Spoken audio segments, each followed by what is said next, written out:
Boxing Ego here. If you like this video, make sure you hit the like button and also subscribe to the channel and hit the bell icon on the top of your screen to get notified when the latest new content drops. What up, fight world? It's your boy Ego and I'm back with some more fighting. Got some MMA news. This just in breaking. Now the UFC head Dana White confirms that the George St-Pierre versus Michael Bisping fight, a title fight, is no longer going on. It's dead in the water. And GSP is no longer part of this title shot, right? The link is in the description. Dana White did an interview with Fox and one of their affiliates in Australia. Link in the description in case you want to read everything, the whole and complete write-up. But this just came in, and Dana White said, I made the GSP fight. We did a press conference. The thing was supposed to happen in July. Michael Bisping is going to have to defend his title now. We're not waiting for GSP. And he says Yoel Romero doesn't need to voice his opinion on why he needs a title shot. He definitely deserves a title shot. He's next in line. He's the #1 ranked guy in the world. George St-Pierre was coming back. Bisping, St-Pierre, they both wanted that fight. We asked Yoel to step aside. He did. It doesn't look like the fight is going to happen now. George St-Pierre is saying he will not be ready to compete now until November. Who knows if that's even the case? It could be next year. So we're not waiting for George St-Pierre anymore. We're moving on with the division, and Yoel Romero will get the next shot. Again, link in the description so you can read the full write-up. And when the fight was announced, people felt a couple types of ways. They felt this was unfair. Why should GSP, who's been inactive, who was basically threatening to sue the UFC, saying he wants out of his contract if he doesn't get a fight?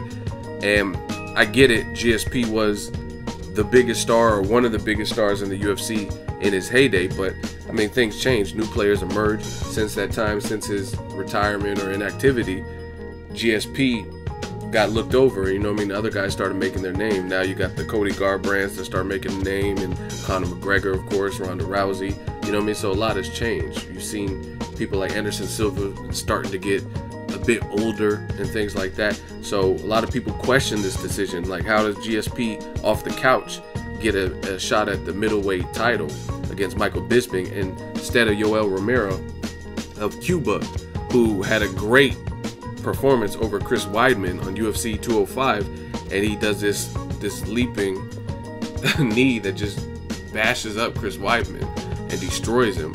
You know what I mean? It's not fair, and a lot of people voice their concern with that. But the fight was still supposed to go down, and I guess it's not going down anymore per Dana White. Now, this is another thing.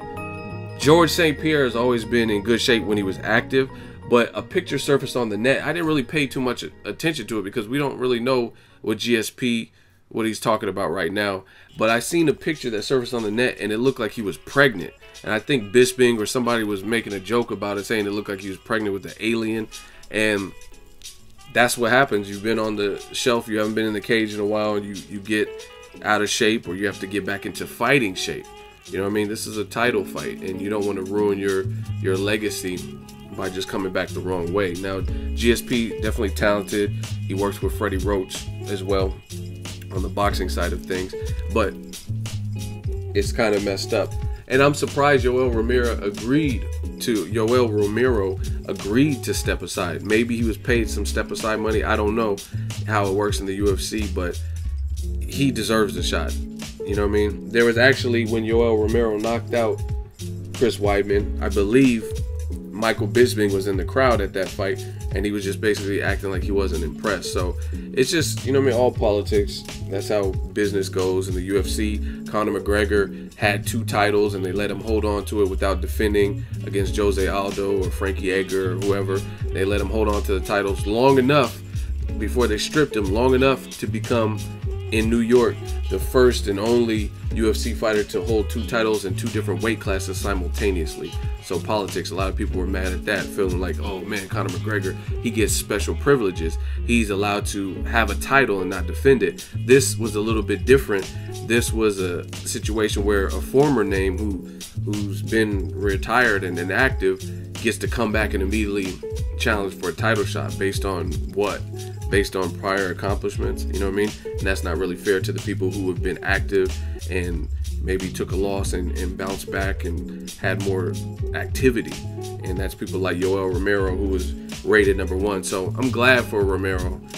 I like that fight with Bisping. I mean, and truth be told, we don't even know what GSP would look like at this point, and we can't gauge that. Anytime a fighter, whether it's boxing or UFC, takes a long hiatus and layoff, and then they come back, you don't know what they're going to look like, because you don't know what they did in their off season. You don't know how much weight they gained, and you know what I mean, what they could have been drinking heavily. You know what I mean, you don't really know those types of things. So I think this is probably the better fight if you really think about it. Interesting style matchup. Yoel Romero is of Cuba. He's always diesel looking in his shape. Pause. He looks like almost like a lichen. His traps look crazy, and he's very explosive. That flying knee that hit Chris Weidman was like out of nowhere. You know what I mean? Bisping is a defending champion. He showed a hell of a beard versus Anderson Silva when he got hit with that knee, and he just ate it and then went on to win the fight. So it's a good fight. I'm looking forward to it. Michael Bisping, nothing's been announced, and I don't know when it's going to happen, but Bisping defeated Luke Rockhold, which was a very strong win for him. And you know what I mean, it should be this is how it should be. What's the point of being a mandatory if you have to step aside for a fight that really didn't even need to be made, but they're just trying to capitalize off GSP's previous star power or whatever. But that's the latest, what's going on. No information as to what card this is going to be on, but it looks like Bisping is off versus George St-Pierre, and Yoel Romero rightfully gets his title shot. Drop it in the comment section, link in the description. Make sure you share the video, like the video as always. Hate, comment, and subscribe. Till next video, is Ego signing off. So if you enjoyed this video and want more content like this on the channel, you can show your appreciation by going to the PayPal donate button or the YouTube support button, and you can donate any amount that you feel is equivalent to the value of this video. Much more to come. Thank you guys for your support. Boxing Ego, the future of boxing.